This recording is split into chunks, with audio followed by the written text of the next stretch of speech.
Este es el día que hizo el Señor.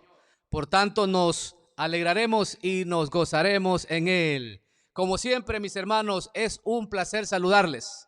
Espero que cada uno de ustedes haya tenido una semana llena de bendiciones de parte de nuestro Dios. Estamos, hermanos, orando por cada uno de ustedes, pidiéndole al Señor que sea Él fortaleciendo la vida de cada uno de ustedes, como también la de sus familias.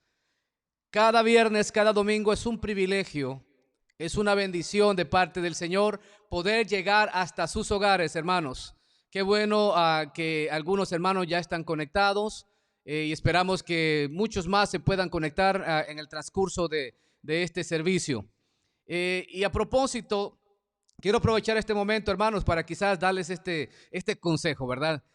Quisiéramos pedir a todos los hermanos de nuestra congregación que por favor se mantengan conectados. No dejen que ninguna otra cosa los distraiga, que se conectan, que se desconectan. Tratemos de tomar este tiempo en serio, mis hermanos, porque créanme, los tiempos que estamos viviendo son tiempos muy difíciles y consideramos que es de gran importancia para cada uno de nosotros como cristianos estar pendientes de nuestros servicios, estar recibiendo palabra de Dios. No dejemos que nada nos distraiga. Dejemos las ocupaciones para otro momento y reservemos este espacio para darle honra y gloria a nuestro Señor. Así es que Dios bendiga a los que ya están conectados y que Dios bendiga también a aquellos que se han de conectar más adelante. Este día, mis hermanos, el Señor está con nosotros como siempre. Es un día especial. Cada día que nosotros tenemos es un día muy, pero muy especial. Por lo tanto, reciban un fuerte abrazo desde acá. Miren, yo sé que no puedo hacer más, ¿verdad? Pero aquí un abrazo les enviamos, mis hermanos, a cada uno de ustedes, nuestras familias que nos están mirando en este momento y a los hermanos que en cualquier parte del país o fuera del país que nos están escuchando, reciban un fuerte abrazo de parte nuestra, de acá de nuestra iglesia misionera Vida Nueva. Quiero pedirle, mis hermanos, que nos unamos en oración para pedir la bendición del Señor, que Él bendiga este servicio de principio a fin, porque todo lo que hacemos es para la honra y la gloria suya. Oremos, por favor. Amantísimo Padre Celestial, Dios de toda consolación, Dios de misericordia, Dios de toda bondad, venimos delante de ti esta noche, Señor, para suplicar tu bendición, Dios mío, para este servicio. Pero también, Señor, para suplicar una bendición especial para la vida, Señor, de cada uno de mis hermanos y hermanas que me están mirando en este momento, que están ya, Dios mío, sintonizando, Señor, este servicio. Te ruego, Padre, que la bendición tuya sea sobre ellos, que la gracia tuya sea sobre ellos, que traiga sanidad, Padre, a aquellos que están enfermos. Si alguna de las familias, Dios mío, de nuestra iglesia o de las iglesias en general, Dios mío, están padeciendo o están, Dios mío, sufriendo alguna circunstancia difícil, quizá enfermedad de algún ser querido, rogamos, Padre, que tú en tu misericordia puedas traer sanidad a esos cuerpos enfermos, que puedas traer, Señor, fortaleza a los débiles, que puedas, Dios mío, sanar cualquier área emocional, Dios mío. Levanta, Dios mío, la vida espiritual de mis hermanos también. Señor, sabemos que todo lo que somos, tenemos, Dios mío, es porque tú así lo has permitido para con nosotros. Bendice, Dios mío, a cada familia, a cada miembro de nuestra iglesia, Señor, como de las iglesias alrededor del mundo. Fortalece a los pastores, Dios mío, que día a día están transmitiendo, Señor, tu palabra. Bendícelos, Dios mío, que ahí desde sus hogares están transmitiendo tu bendita palabra. Bendice a los pastores, Dios mío, a sus familias, a los maestros, Dios mío, a los misioneros que están en cualquier parte del mundo, Señor.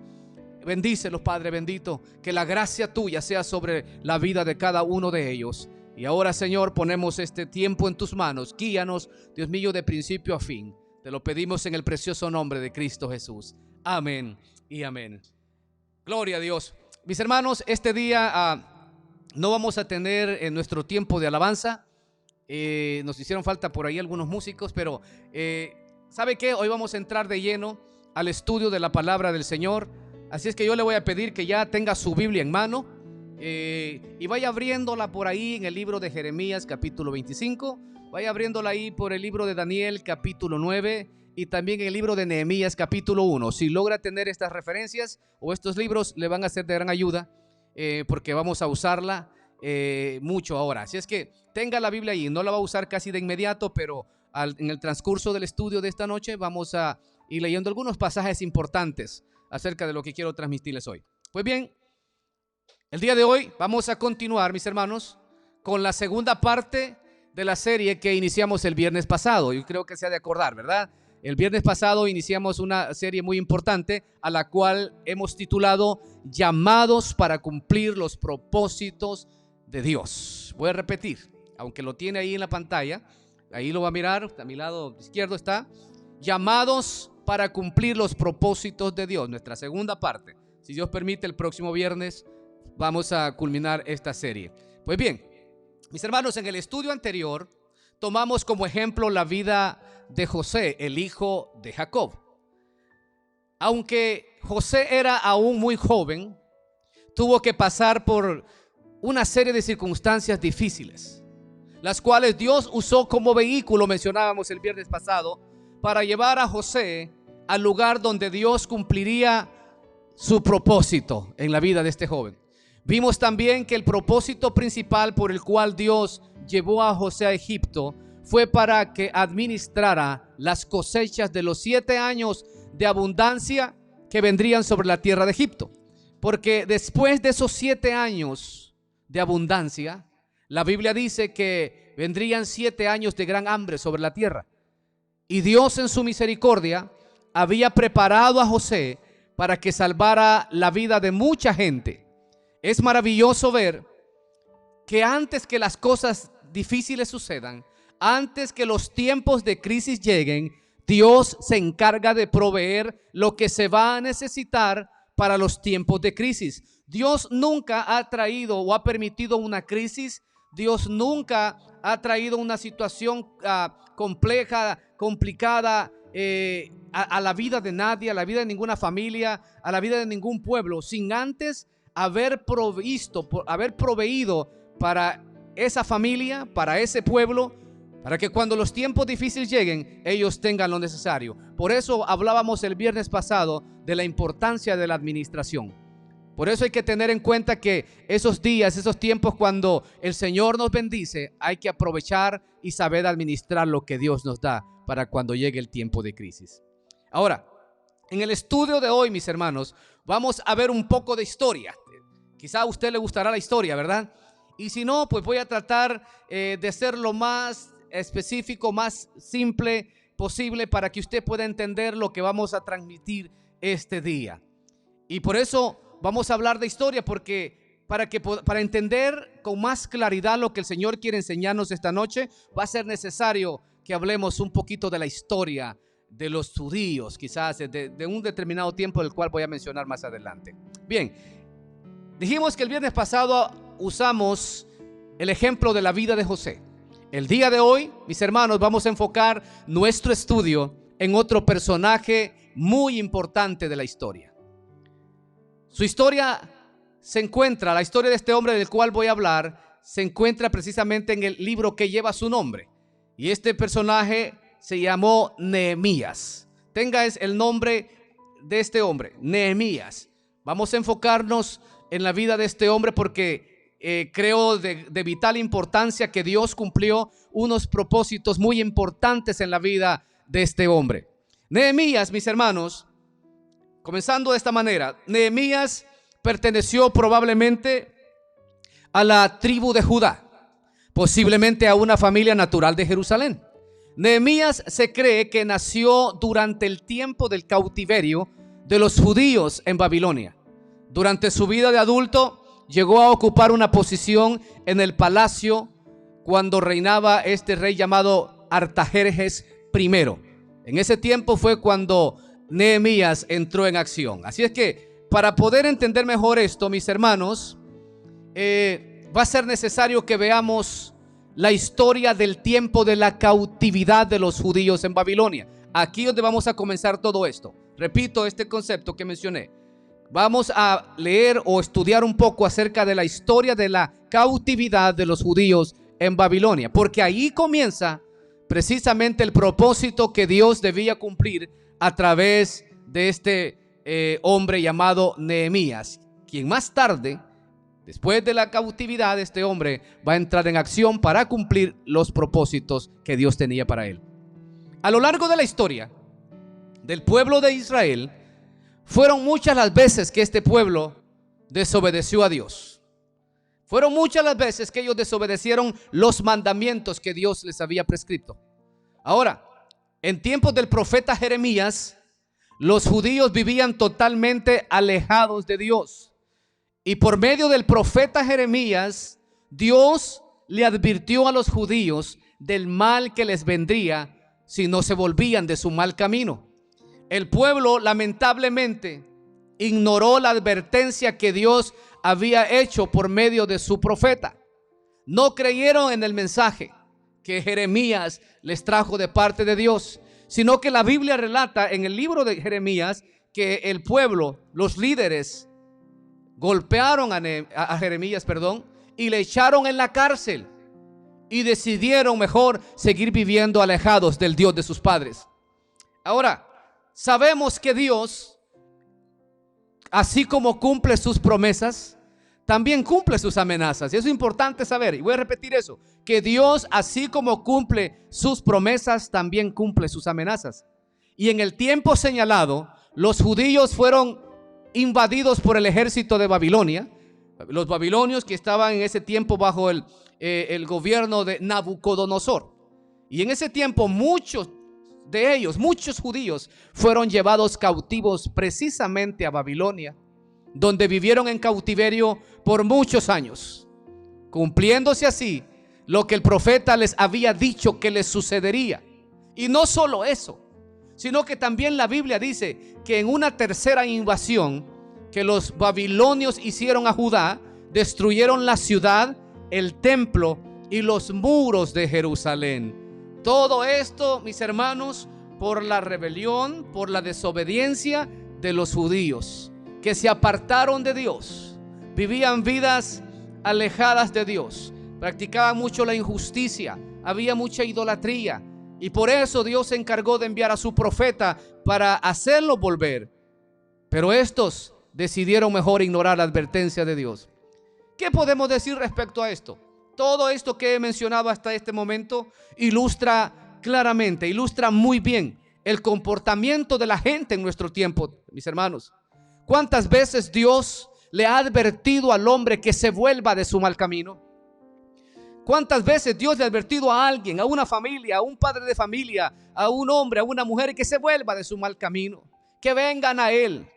Y las personas, lamentablemente, en lugar de acercarse a Dios, deciden ignorar su invitación y pasan por alto sus advertencias hasta que llega el día, llega el momento cuando Dios trae juicio a todos aquellos que insisten en vivir alejados de Dios. Quiera Dios que usted ahorita que me está escuchando y todavía vive alejado del Señor, quiera Dios que usted ponga atención a la advertencia de Dios. Quiera Dios que ahora usted ponga sus oídos atentos y tome la decisión de volverse a Dios antes que sea demasiado tarde. Porque cuando Dios advierte, es porque Él quiere que esa persona, esa familia, ese pueblo, esa nación se vuelva a Él. De no ser así, lamentablemente sufrirán terribles consecuencias. Ahora bien, hermanos, antes que los judíos fueran llevados cautivos a Babilonia, Dios había dicho por medio del profeta Jeremías cuánto tiempo estarían en cautiverio. Mire qué hermoso esto, qué detalle más interesante, que Dios ya les había dicho, les pidió que se volvieran de su mal camino. Y si se volvían, Él los bendeciría de una manera muy especial. Pero si hacían lo contrario, Dios les había dicho que serían llevados cautivos por otra nación. Y en este caso fue Babilonia. Y les había dicho ya también por medio del profeta cuánto tiempo estarían en cautiverio. En Jeremías capítulo 25, versículos 11 al 12, ahí encontramos lo que Dios, mis hermanos, había dicho. Y aquí están estas palabras tan hermosas. Escuche lo que Jeremías dice. Toda esta tierra, estamos leyendo Jeremías 25, 11 al 12. Toda esta tierra será puesta en ruinas y en espanto, y servirán estas naciones al rey de Babilonia 70 años. Oiga cuánto tiempo iban a estar en cautiverio. Y cuando sean cumplidos los 70 años, aquí hay algo importante que quiero recalcar. Dice, castigaré al rey de Babilonia y a aquella nación por su maldad, ha dicho Jehová. Aquí Quien lo firma es Dios. Esto es lo que va a ocurrirle al pueblo y esto es lo que le va a ocurrir a la nación que los lleve cautivos. Y en Jeremías 29:10, vea también lo que Dios dijo por medio del profeta. Porque así ha dicho Jehová, Jeremías 29:10. Cuando en Babilonia se cumplan los 70 años, yo os visitaré y despertaré sobre vosotros mi buena palabra para haceros volver a este lugar. Estos pasajes, mis hermanos, dejan bien en claro que Dios es un Dios justo y misericordioso, porque a pesar del alejamiento del pueblo, el Señor tomó el cuidado y el tiempo para despertar, o el tiempo para esperar, mejor dicho, que se volvieran los judíos de su mal camino. Pero también les dejó saber cuánto tiempo estarían en cautividad si no se arrepentían. Qué hermoso todo esto. Pero hay la promesa que Dios hace, es que dice que al final los hará volver de donde los sacó. A lo largo de la historia, eso es lo que Dios hizo con el pueblo de Israel. Cuando desobedecían, tenían que ser llevados cautivos, y después del tiempo señalado, ellos regresaban. Dios los volvía a traer. Ahora, tiempo más tarde, el pueblo de Israel, pues los judíos, el pueblo de Judá, mejor dicho, están cautivos en Babilonia. Tiempo más tarde, tal y como Dios lo había dicho, mientras los judíos seguían en cautiverio, los babilonios, el imperio de Babilonia, con su rey llamado Nabucodonosor, fueron invadidos y derrotados por los medos persas, quienes llegaron a ser un imperio muy poderoso.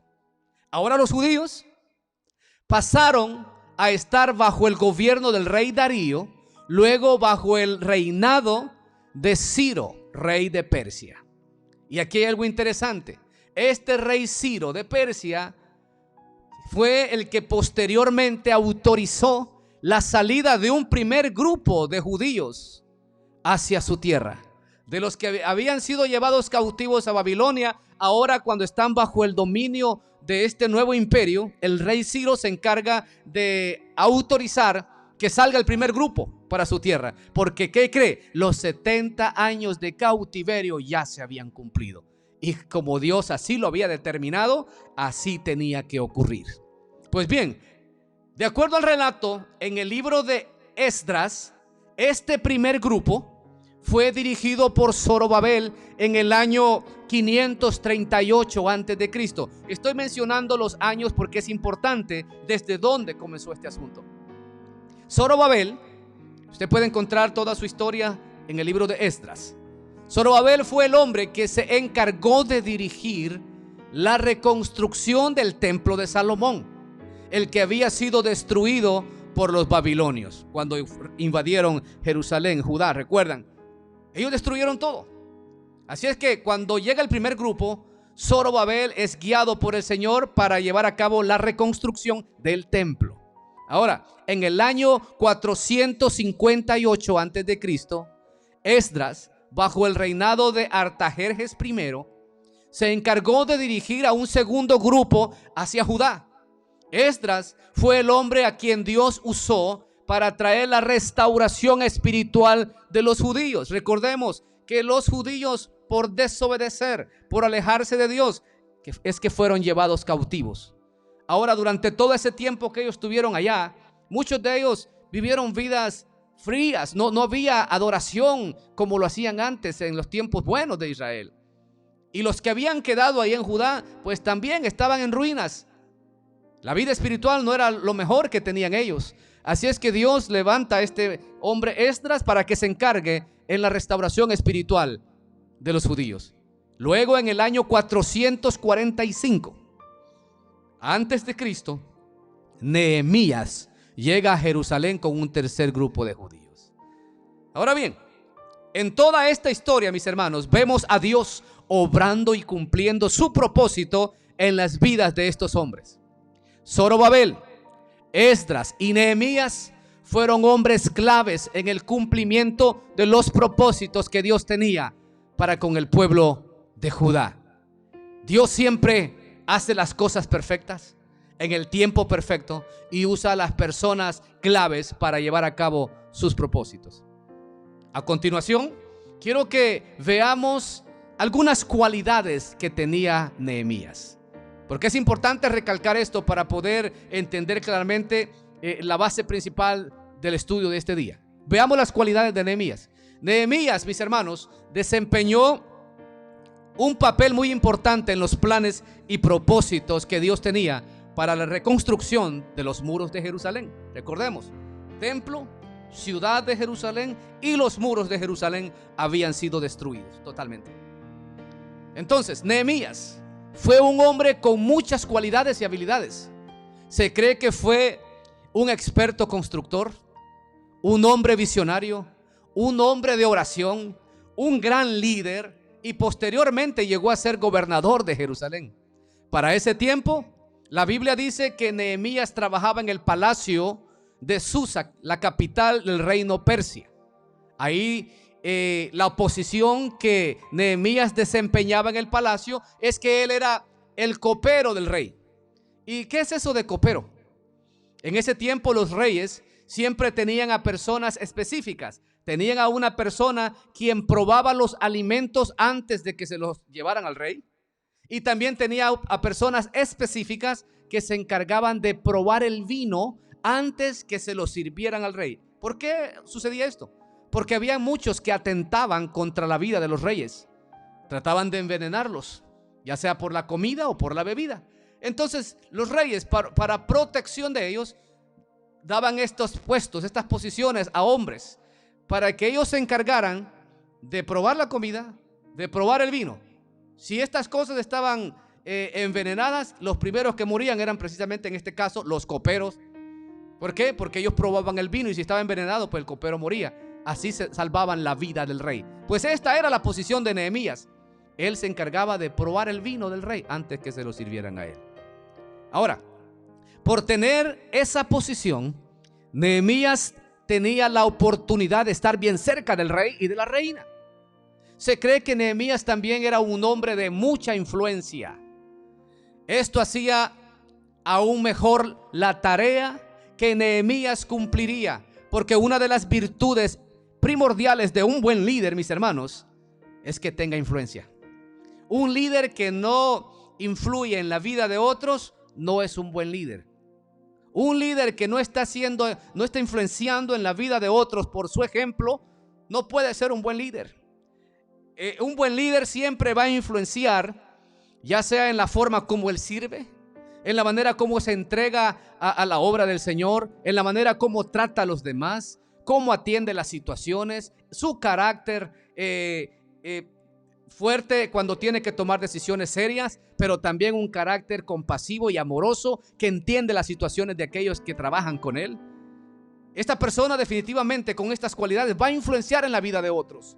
¿Y para qué sirve la influencia? Porque cuando uno influye en la vida de otras personas, estas personas se van a ver motivadas, sentir motivadas para servir a Dios, para amar más a Dios, amar más a los demás, servir a los demás, porque están viendo un ejemplo. Eso es importante, que cada uno de aquellos que de alguna manera tenemos alguna posición de liderazgo en la iglesia, asegurémonos de ser buena influencia para los demás. Ahora, mis hermanos, todas estas cualidades que he mencionado hacían de Nehemías un candidato perfecto para llevar a cabo el propósito de Dios en la reconstrucción de los muros de Jerusalén. Aquí vale la pena mencionar esto. A veces pensamos que adquirir algún conocimiento bíblico, algún conocimiento de la Biblia, tener dones, talentos, recursos, títulos, posiciones y habilidades, pensamos que estos son únicamente para nuestro uso personal, o que podemos usar estos recursos solo cuando nosotros queremos. No, porque yo lo voy a usar cuando yo quiera, cuando yo diga, en el momento que yo quiera y en el lugar que yo quiera. Mis hermanos, y nos olvidamos que Dios es quien nos da estas habilidades, estos dones, estos talentos. Y si Él nos los da para llevar a cabo sus propósitos, los cuales Él va a cumplir por medio de nosotros. No crea que por si usted tiene un don, un talento, una habilidad, usted lo va a usar solamente cuando usted quiere. Déjeme decirle que Dios es un Dios soberano y Él es el dueño de todo lo que tenemos, de lo que somos. Es más, Él es el dueño de nuestra vida. Y si Él nos da esas habilidades, esas capacidades, va a llegar el momento cuando Él va a venir a reclamar lo que es suyo. Va a venir para usarnos, para cumplir un propósito en nuestra vida. Así es que recuerde, los dones, talentos, habilidades y recursos que usted tiene son de Dios. Por lo tanto, úselos para su honra y su gloria, para cumplir sus propósitos. No se quede con ellos.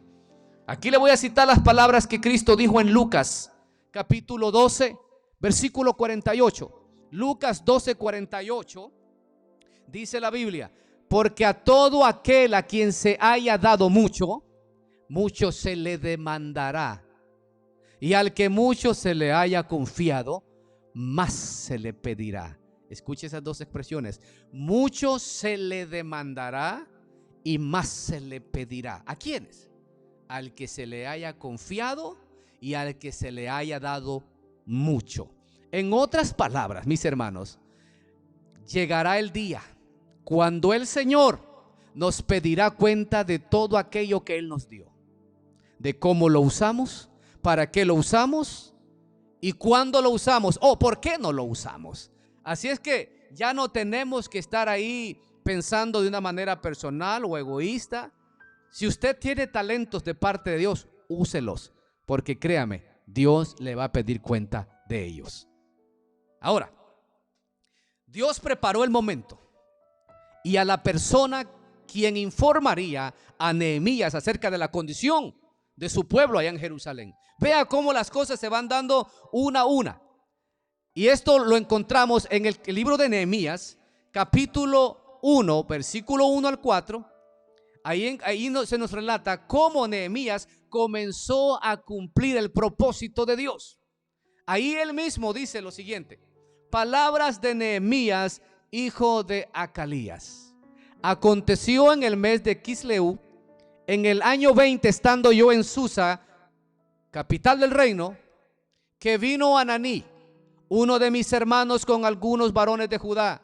Y oiga esto: y les pregunté por los judíos que habían escapado, que habían quedado de la cautividad. Recuerda, la cautividad de los judíos que fueron llevados a Babilonia. Y también dice: y por Jerusalén. Y el verso 3: y me dijeron: el remanente y los que quedaron de la cautividad ahí en la provincia están en gran mal y afrenta, y el muro de Jerusalén derribado y sus puertas quemadas a fuego.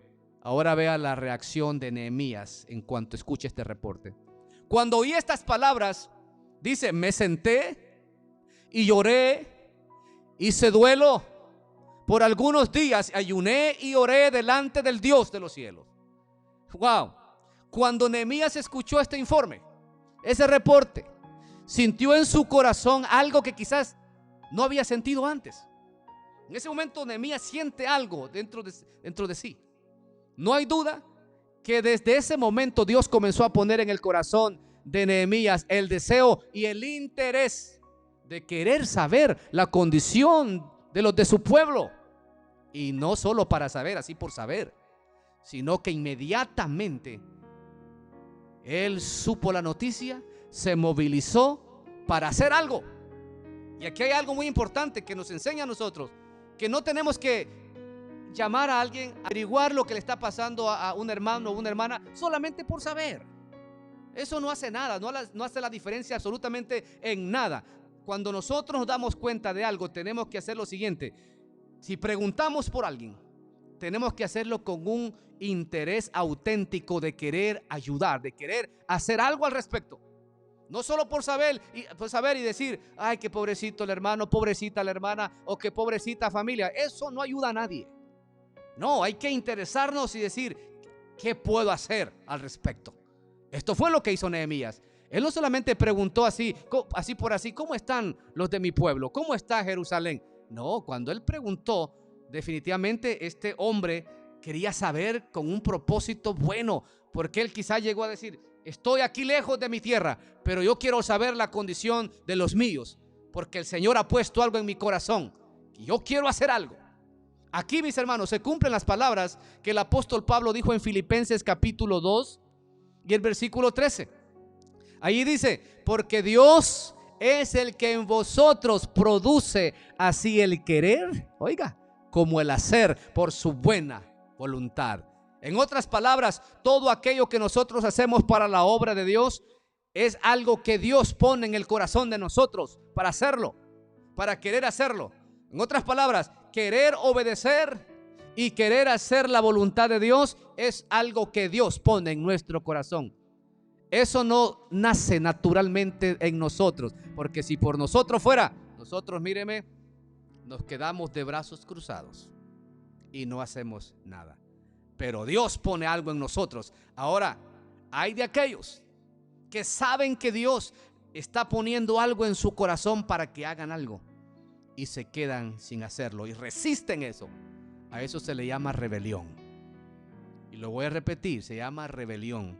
Porque si Dios ya puso en su corazón hacer algo así, hacia cierta área, cierta circunstancia, cierta situación que se está presentando en su alrededor, como hijo de Dios, como hija de Dios, es su deber hacer algo al respecto.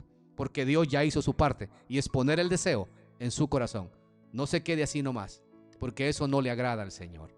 Ahora veamos, volviendo a Nehemías, a pesar de la posición que Nehemías tenía, porque recuerden, Nehemías estaba bien colocado el hombre. Tenía un buen puesto, tenía un buen trabajo y obviamente al trabajar en el palacio, trabajar cerca del rey, en una posición tan seria, seguramente, míreme, ganaba buen billete, hermanos. Ganaba buen dinero y como decimos allá en El Salvador, ganaba buen pisto. Ganaba buen dinero Nehemías. El hombre estaba realizado. El hombre no estaba preocupado por otros problemas. Su familia estaba estable quizás tenía a sus hijos en el mejor colegio, qué sé yo. Y el hombre no le faltaba nada. Ahora, ¿cómo se nos ocurre pensar que un hombre con una posición estable, con un buen trabajo, va a estar preocupándose allá en Jerusalén, una ciudad que está en ruinas? Especialmente están en esa condición porque sus padres desobedecieron a Dios. ¿Para qué me preocupo si ellos fueron los causantes? Aquí estoy tranquilo, estoy bendecido. Me hago como que no es conmigo la cosa. No, cuando Dios va a cumplir su propósito, mis hermanos, no importa en la posición que usted esté. Desde ahí le va a decir: Señor, es hora, hijo, venga para acá porque llegó el tiempo de cumplir el propósito. Nehemías se interesó en la necesidad de los de su pueblo. Y note, ni la posición, ni la comodidad, ni la estabilidad que pudo haber tenido lo detuvieron para ir a cumplir el propósito de Dios. Muchas veces nosotros, por la comodidad o estabilidad que muchas veces decimos tener, nos quedamos quietos, de brazos cruzados, y no queremos hacer lo que Dios quiere que hagamos. Pero lo cierto es que cuando el tiempo de cumplir el propósito de Dios llega, no habrá nada que le impida.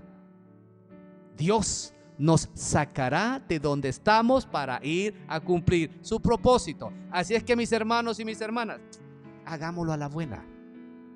Obedezcamos a Dios, porque si no lo hacemos a la buena, lo vamos a hacer a la mala, porque el propósito de Dios no va a quedar sin cumplirse. Así es que, por favor, hermanos en Cristo, a los hermanos que me están mirando en cualquier parte, hermanos, hemos sido llamados a cumplir los propósitos de Dios. Veamos a continuación la necesidad que Nehemías atendió. ¿Qué necesidad había? Bueno, debido a la destrucción del templo, de la ciudad y los muros de Jerusalén, los judíos habían quedado, escuche esto, los judíos que habían quedado en la ciudad vivían en gran afrenta. Ellos eran la burla de las naciones vecinas. Pero no solo eso, la gente blasfemaba el nombre de Dios por la condición en la que se encontraban. En gran afrenta, eran la burla de la gente. Y la gente blasfemaba a Dios. ¿Por qué blasfemaba a Dios? ¿Por qué blasfemaban? ¿Por qué? Porque el pueblo de Israel, el cual había sido llamado para hacer luz en las naciones, había vivido en desobediencia. Dios, aquel Dios que los sacó de la tierra de Egipto y que a lo largo de la travesía Dios hizo señales y milagros en medio de ellos. Dios fue conocido por todos en ese entonces. La gente sabía quién era Dios, pero ahora ese pueblo que muchos años después se alejaba una y otra vez, y esto provocaba que la gente blasfemara el nombre de Dios. Y cuando el blasfemar el nombre de Dios es hablar en mal de Dios. En otras palabras, ahí el que se veía mal era Dios, porque ese pueblo no lo representaba bien.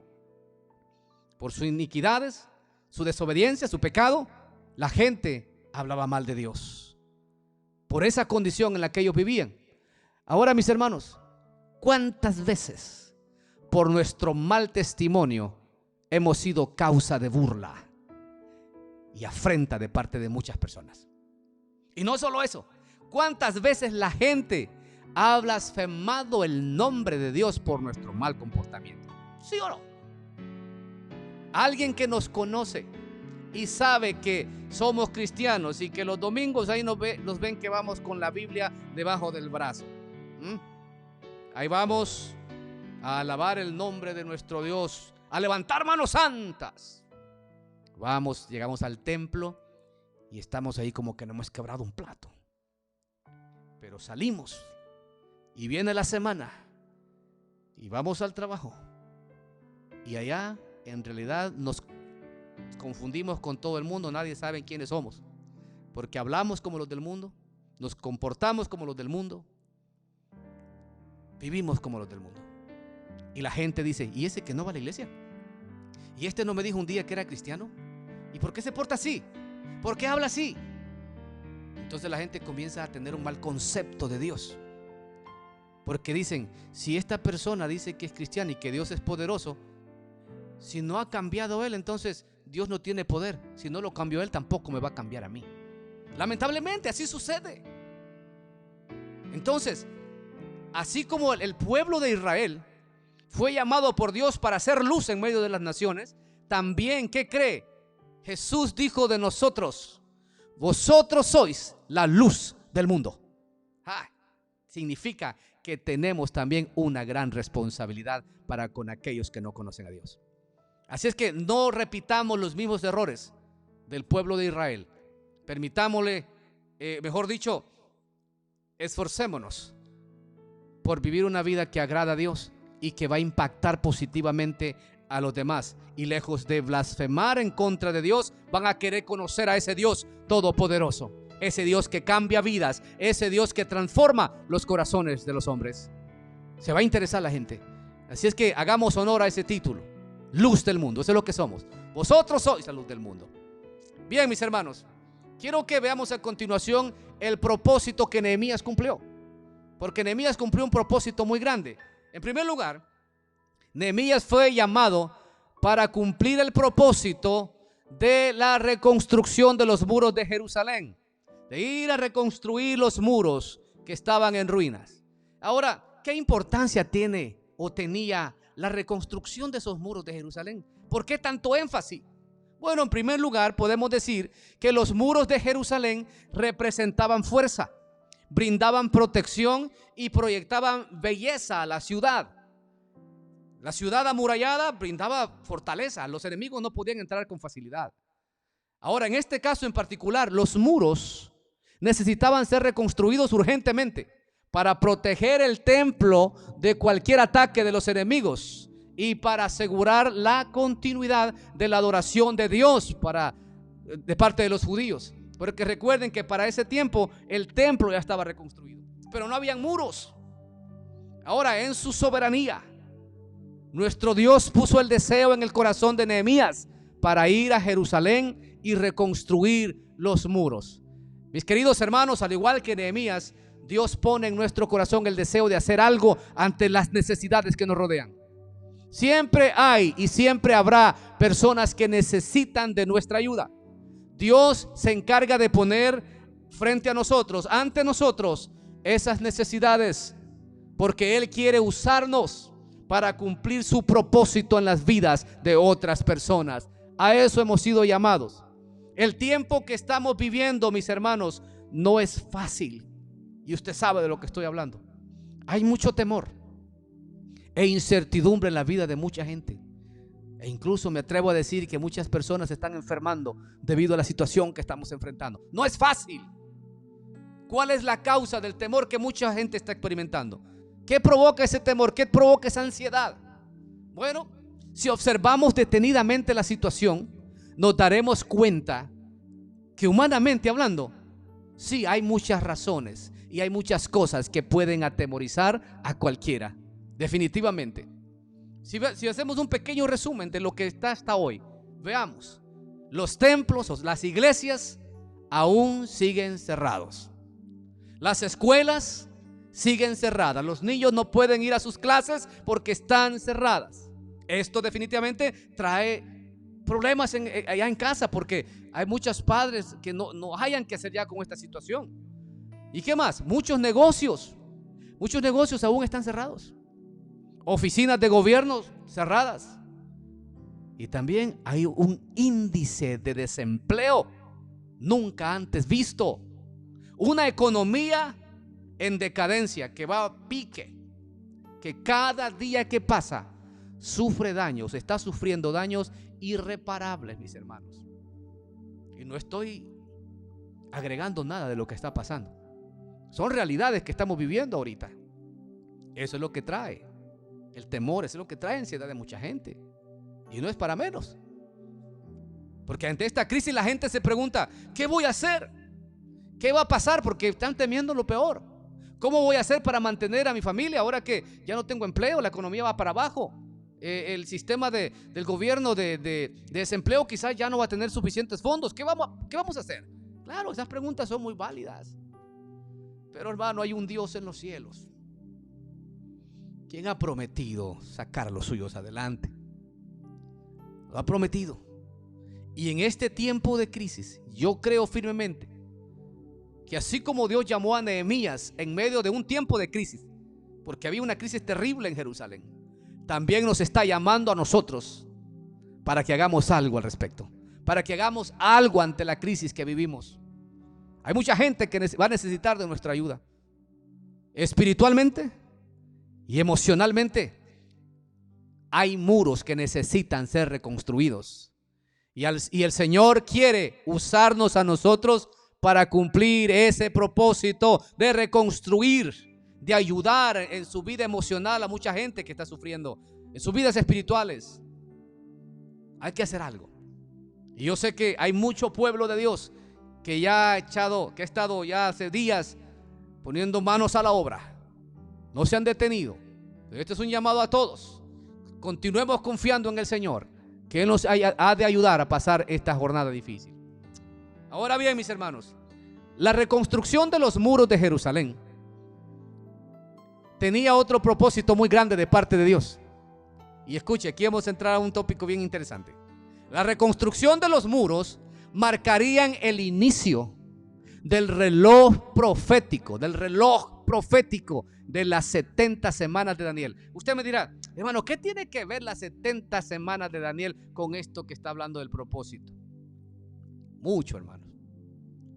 Si bien es cierto, esta parte nos lleva a un punto totalmente escatológico. Es decir, un tema que está relacionado directamente con el tiempo futuro, con el tiempo del fin. ¿Qué tiene que ver esto? Pues mucho tiene que ver. Vea, después de varios años, va a ir una vez más allá a Babilonia.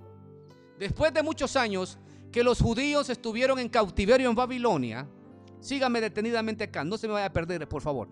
Trate de tomarse el cafecito después. Se va al baño después. Aguánteme poquito, porque no quiero que vaya a perder esta información que le voy a proveer en este momento. Dije que después de varios años que los judíos estuvieron en cautiverio en Babilonia, el profeta Daniel, quien también fue uno de los que llevaron cautivos en este viaje, ahí se fue Daniel, un jovencito era en ese entonces. Después de algún tiempo, después de haber estado en Babilonia, él llegó a ocupar un puesto muy importante durante el reinado de Nabucodonosor y también del rey Darío. Daniel tuvo un privilegio muy grande de parte de Dios. Un día, cuando Daniel estaba leyendo, dice el relato del libro, de su libro Daniel, cuando Daniel estaba leyendo los libros de las profecías del profeta Jeremías, encontró que el tiempo que los judíos estarían cautivos en Babilonia eran 70 años. Aquí estoy hablando todavía de la cautividad, del tiempo que pasarían en cautiverio. En el libro de Daniel, capítulo 9, versículos 1 y 2, encontramos esta declaración. Si tiene ahí su Biblia en el libro de Daniel, capítulo 9, por favor lea conmigo esto. Daniel dice: en el año primero de Darío, hijo de Asuero, de la nación de los Medos, que vino a ser rey sobre el reino de los caldeos, en el año primero de su reinado, dice: yo, Daniel, miré atentamente en los libros el número de los años de que habló Jehová al profeta Jeremías, que habían de cumplirse las desolaciones de Jerusalén en 70 años. 70 años. Después que Daniel leyó esto, dice la Biblia que él volvió su rostro al Señor, buscándole en oración y ruego, en ayuno, dice, cilicio y ceniza. Clamó a Jehová su Dios, y también dice que confesó los pecados de su pueblo. Luego de orar e interceder por el pueblo, vemos en Daniel capítulo 9 también, versículos 21 al 22 y luego el verso 24 al 27, encontramos lo que Daniel dijo. Y aquí está la parte importante, miren. Dice Daniel: aún estaba hablando en oración cuando el varón Gabriel, este es el arcángel Gabriel, a quien había visto en la visión al principio. O sea que Daniel anteriormente en los capítulos 8 y 7 ya venía hablando de unas visiones que ha tenido y ha visto a Gabriel dándole cierta información acerca del futuro. Pues bien, aquí lo vuelve a ver. Por eso él dice: a quien había visto en la visión al principio, volando con presteza, dice, vino a mí como a la hora del sacrificio de la tarde. Y luego el versículo 22 dice: y me hizo entender y habló conmigo diciendo: Daniel, ahora he salido para darte sabiduría y entendimiento. Y aquí está el versículo 24. Le dice: 70 semanas están determinadas sobre tu pueblo y sobre tu santa ciudad, para terminar la prevaricación y poner fin al pecado y expiar la iniquidad. Voy a hacer un alto acá. Aquí menciona 3 cosas que van a ocurrir. Dice: para terminar la prevaricación, para poner fin al pecado y para expiar la iniquidad. Estas 3 cosas que se mencionan acá son las que ocurrieron en el tiempo que vino Cristo. La razón por la cual Cristo vino fue para terminar con la prevaricación, para ponerle fin al pecado, porque gracias a su sacrificio ahora tenemos perdón de pecados y expiar la iniquidad. Son 3 cosas que ocurrieron durante el ministerio de Cristo, pero aquí hay otras 3. Dice: para traer la justicia perdurable y sellar la visión y la profecía y ungir al santo de los santos. Estas otras 3 cosas, las que dice para traer justicia, sabemos que en el mundo no ha habido no habrá gobernante, no habrá país que reine con justicia, que gobierne con justicia. Esa justicia se llevará a cabo únicamente en el reino milenial, cuando Cristo venga a reinar. Eso será un reino justo. Sellar la visión, en otras palabras, dar por terminado, dar por cerrado esta profecía, pero que Cristo le va a dar cumplimiento. Y luego ungir al santo de los santos, Cristo, quien es el todopoderoso, quien es el que va a regir a este mundo con vara de hierro. Él es el santo de los santos, el quien va a venir a reinar este mundo. Ahí está diciendo: estas 3 cosas ocurrirán durante el reino milenial. Ahora en el versículo 25 le dice: sabe pues y entiende, esta parte importante, que desde la salida de la orden para restaurar y edificar a Jerusalén, recuerda, pensemos en Nehemías, y edificar a Jerusalén hasta el Mesías príncipe, habrá 7 semanas y 62 semanas, dice. Se volverá a edificar la plaza y el muro. No perdamos de vista el muro, no nos estamos saliendo del tema todavía.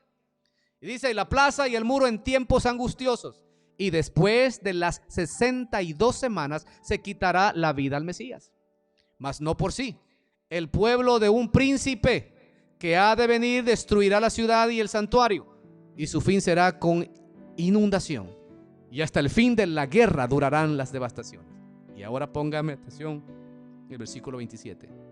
y por otra semana confirmará el pacto con muchos. A la mitad de la semana hará cesar el sacrificio y la ofrenda. Usted me dirá, hermano, ¿qué quiere decir todo eso?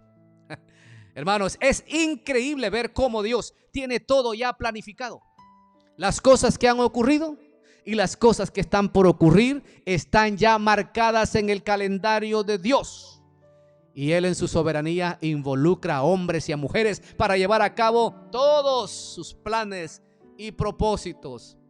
Ahora, en el relato que hemos leído en Daniel, se nos habla de 70 semanas. ¿Qué es esto?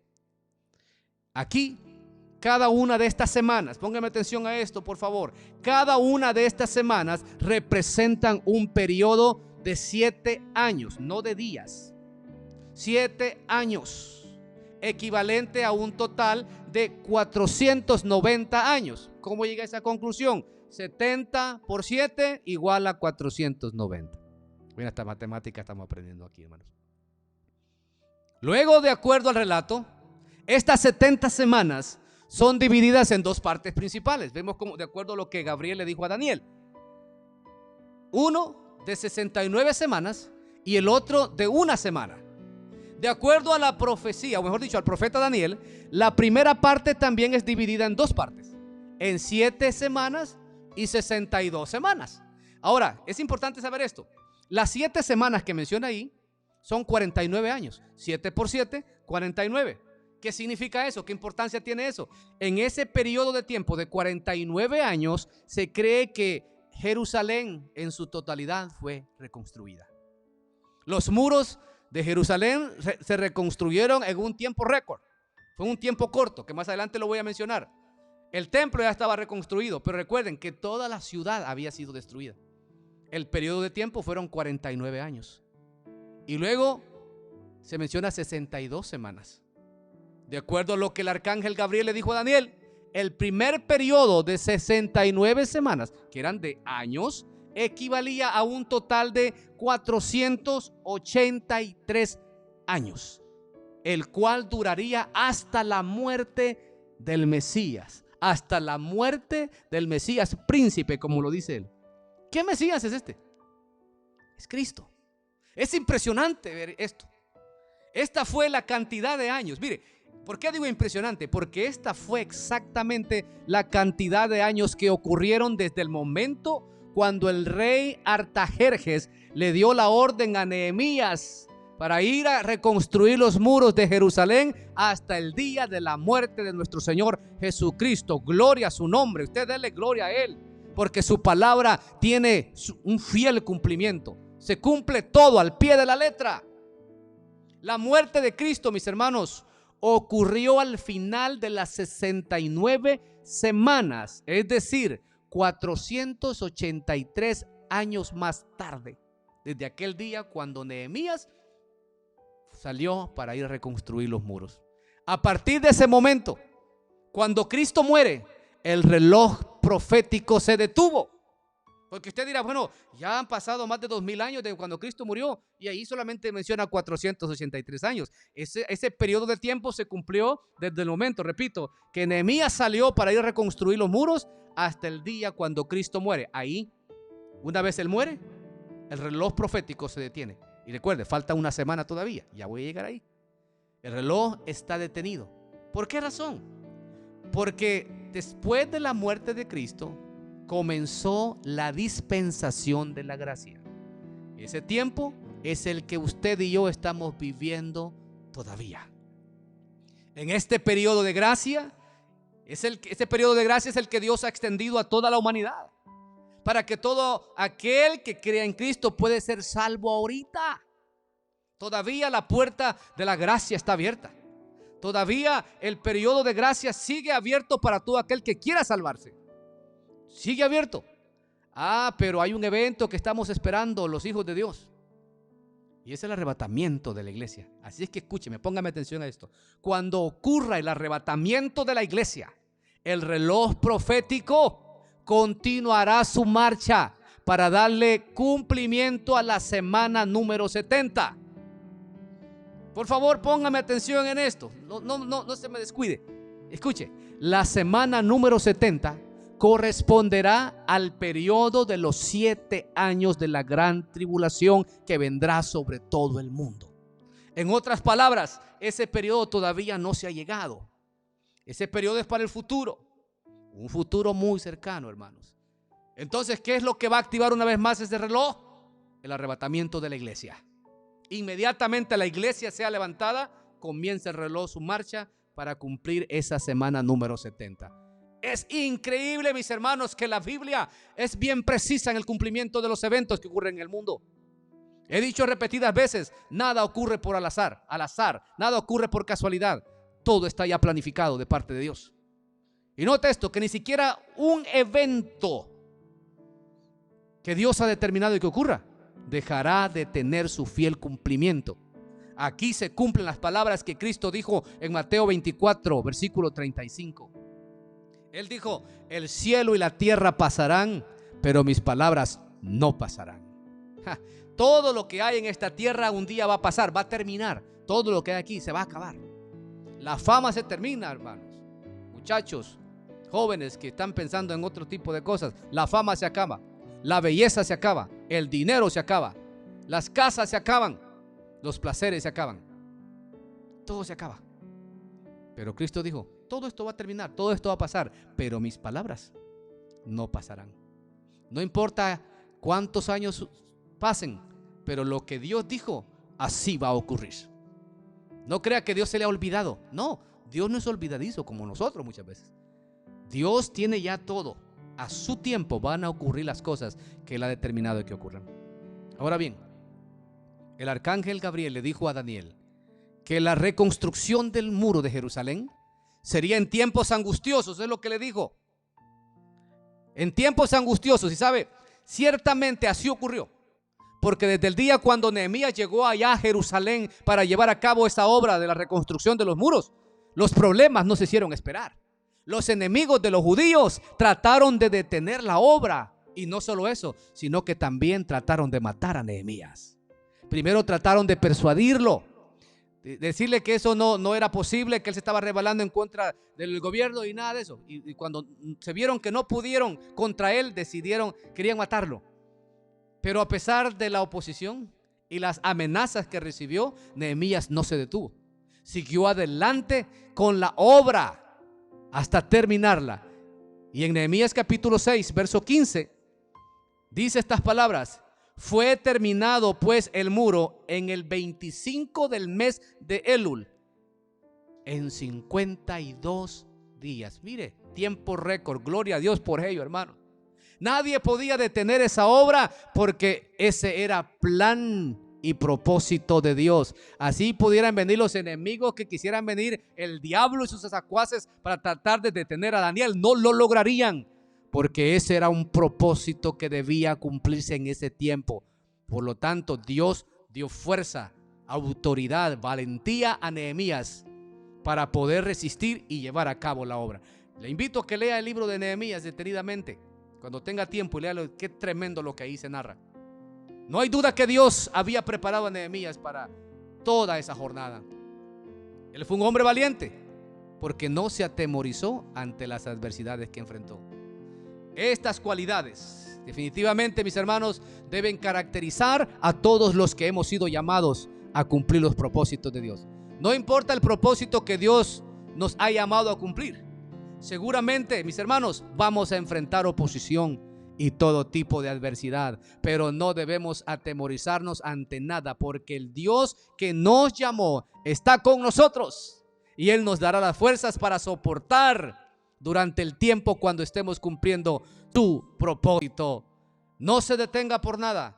Que alguien está prestando oposición por ahí, que alguien habló mal de usted o que alguien lo miró mal, no se detenga, porque Dios lo va a fortalecer para que cumpla el propósito al cual Él lo llamó. Quiero cerrar ya con esto. Y quiero recalcar una vez más. El propósito que José cumplió de parte de Dios fue salvar a mucho pueblo de los 7 terribles años de hambre que azotarían la tierra en ese entonces. Pero los propósitos que Nehemías cumplió fueron reconstruir los muros de Jerusalén, los cuales dieron inicio al reloj profético de las 70 semanas de Daniel. y restablecer la vida espiritual de los judíos. Pues para ese entonces, mis hermanos, aunque ya tenían el templo, los judíos todavía no adoraban a Dios como lo hacían antes. Y Nehemías, con la ayuda de Esdras, trajeron una reforma, si lo puedo decir así, a todo el pueblo de Judá. Porque si bien es cierto, ellos ya tenían templo, pero sus vidas espirituales aún estaban en decadencia. Y Dios usó a estos hombres para traer un despertar en las vidas de ellos, un avivamiento. Porque ¿de qué servía el templo si no había adoración? ¿De qué servía el templo si no habían vidas espirituales? Por eso hubo reconstrucción física de templos, de murallas, pero también hubo restauración espiritual. Es el propósito que Nehemías vino a cumplir. Ahora, en cuanto a nosotros, en cuanto a usted,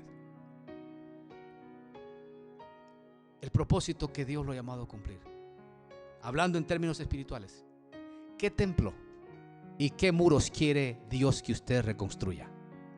¿El templo de su familia? ¿El de su cónyuge? ¿El de sus padres? ¿O el templo de su ministerio? ¿Hace cuánto tiempo los muros que deben proteger a su familia están derribados? ¿Cuánto tiempo hace que los suyos están desprotegidos? ¿Cuántas veces el enemigo ha entrado con facilidad a su hogar para hacerle daño? Porque no hay muros, no hay protección. Y recuerda esto: cuando la vida familiar, en el núcleo familiar, se descuida el área espiritual, esos muros están derribados. Y si están derribados, el enemigo entrará con toda facilidad. Y no crea que va a ir a entrar para ir a saludar a su familia. No, va a ir a entrar para hacerle daño a los suyos. Por lo tanto, es hora de reconstruir esos muros. No se detenga más. Pero, ¿qué de usted, su propia vida? ¿Qué de usted, mi hermano? ¿Qué de usted, mi hermana? ¿Cómo está su templo? ¿Hay adoración? ¿Hay devoción a Dios?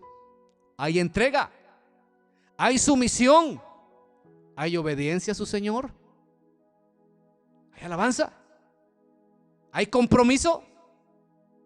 ¿Cómo están los muros de su corazón? ¿Están derribados? ¿Están medio construidos? Comenzó la construcción, pero por alguna razón la dejó a medias. ¿Cómo están? Piensa en su vida. ¿Cómo está su vida espiritual en este momento? El propósito que Dios quiere que cumpla es que reconstruya esos muros de su vida personal y los muros de la vida de su familia.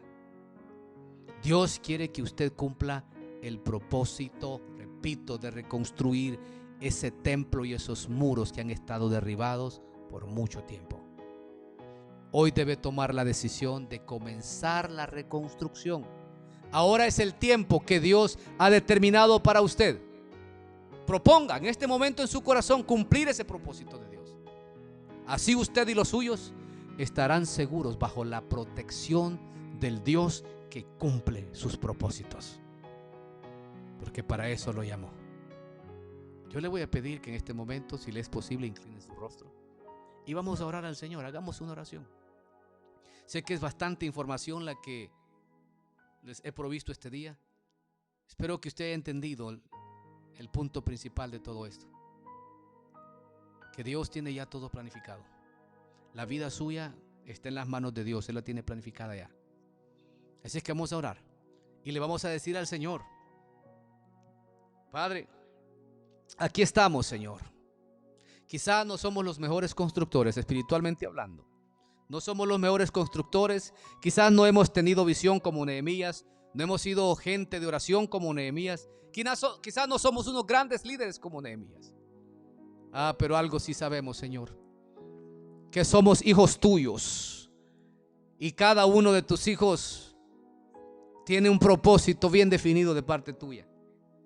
Te rogamos, Señor, que nos ayudes, que nos des convicción, que nos des la valentía para enfrentar cualquier tipo de oposición. Porque este día, Señor, nos proponemos convertirnos en esos constructores de muros.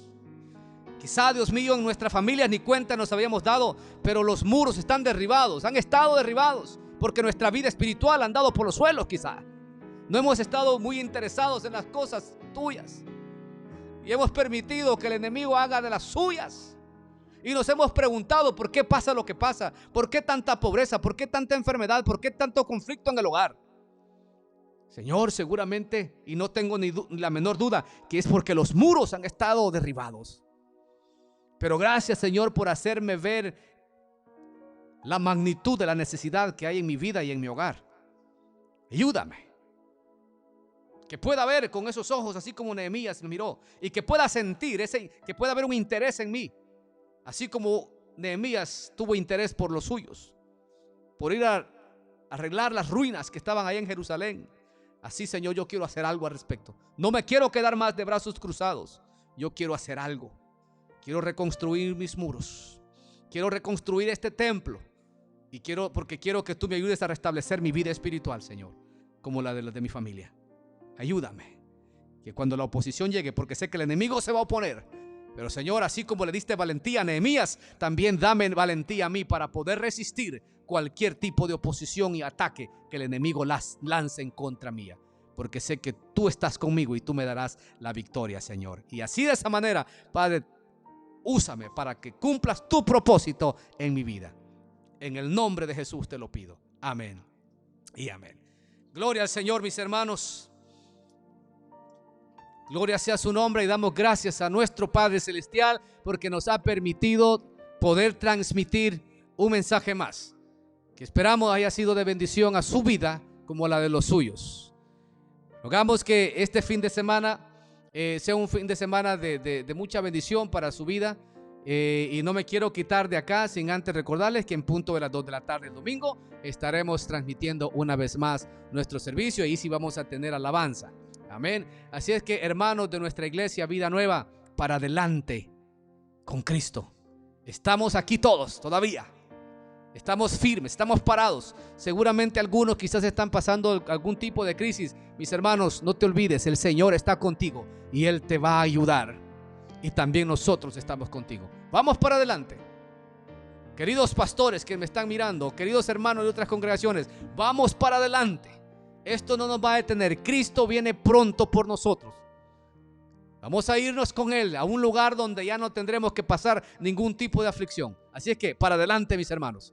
No desmayen, no importa lo que venga. Vamos para adelante. El Señor nos dará la victoria. Amén. Así es que muchas bendiciones. Que el Señor les guarde, les proteja y les provea de una manera muy especial a usted y a los suyos. En el nombre de Jesús lo digo. Amén.